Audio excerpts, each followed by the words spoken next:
क्या है भैया? ये नोटिस आया है। इसको नोटिस बोलते हैं। जी।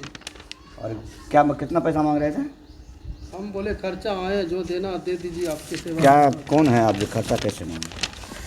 ये अदालत का एक भयावह चेहरा आपके सामने प्रस्तुत होकर के आया है।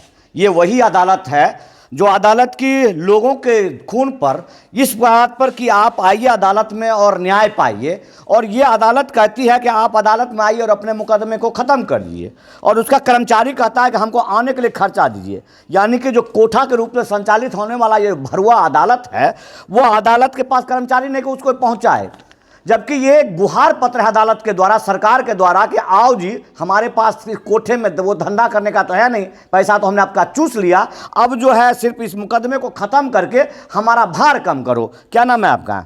मोहम्मद मनाजिर। मोहम्मद मनाजिर। जो आप ये पैसे के आपको तनख्वाह नहीं मिलता है? नहीं, पूछिए, देता तनख्वाह? तनख्वाह नहीं देता तो ये नोटिस लेकर क्यों आए? आपको पता नहीं कि यहाँ हम सरकारी लोग हैं ना, सरकार के आदमी ना, वोट देते ना सरकार को, और जब सरकार को वोट देते, ये नोटिस सरकार निकाला है, और आप जो पैसा, आपसे कौन आपने कैसे पैसा मांग कैसे लिया? हम पैसा ये कौन कहाँ से जारी हुआ है? 1000-2000 नहीं इसको नोटिस 1000-2000 मांगे या 10 रुपया मांगे? रिश्वत चोरी 10 रुपया तो होता है ना, तो ये लेकर के हम आपसे रिश्वत नहीं मांग रहे हैं। रिश्वत नहीं मांग रहे तो क्या मांग रहे हैं? हर भीख मांग रहे हैं? ये रिश्वत, ये सरकार भिखारी है हमारा जो भीख मांग रहे हैं? हम आपसे रिश्वत, अदालत भिखारी है आपका? ये जो अस्टाम मारी है ये कौन है जानते हैं? इसको न्यायाधीश कहते हैं।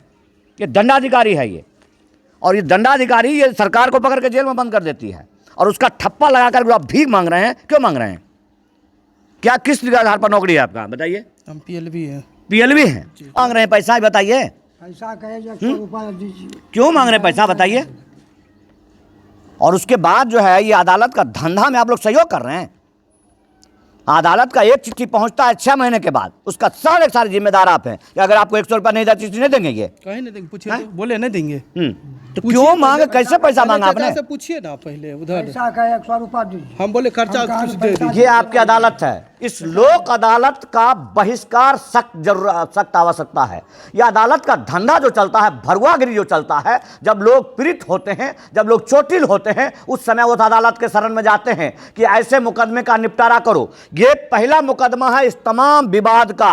ये जो जड़ है, जो पुश्तैनी जमीन, जहां सक्षम और सभ्य समाज लगभग 300 से 400 साल पहले से रह रहे हैं और उलझे पड़े हैं, और उस अदालत में जाते हैं और एक ऐसा मुकदमा होता है जिसमें तकिया कलाम बना करके रखा है कि अजी आओ, हमारे जेब का 20,000 रुपया निकाल लिया, हमारा चेन छीन लिया, हमको पटक के चुटकी ले लिया। और ये बात उस समय अदालत को समझ में नहीं आता है कि इस केस को वहीं हम खारिज करें।